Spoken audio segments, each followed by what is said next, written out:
আমাদের বাঙাল বাড়ির প্রায় বাড়িতেই এই ডালটি রান্না করার নিয়ম আছে। ভাদ্র আশ্বিন মাস হচ্ছে শরৎকাল, আশ্বিন মাসের শেষ দিন এই ডালটা রান্না করা হয়, আর বছরে একবারই এই ডালটা রান্না করা হয়, আর কার্তিক মাসের সকালে এই ডালটা খাওয়া হয়। কথায় আছে, আশ্বিনের রাতে কার্তিকে খায় যেই বর মাগে সেই বর পায়।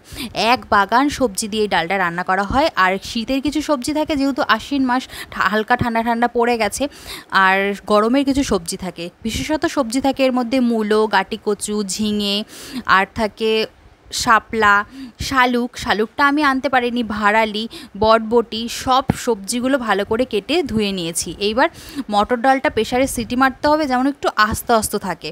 তারপরে জল দিয়ে ঘেটে কড়াইতে বসিয়ে দিয়ে তার মধ্যে শক্ত শক্ত সবজিগুলো আগে দিতে হবে, আর লবণ হলুদ দিয়ে বেশ ফুটে উঠলে তারপরে নরম সবজিগুলো দিতে হবে, মানে কোনো সবজিগুলো যেন না ভাঙে, সব গোটা গোটাই থাকে।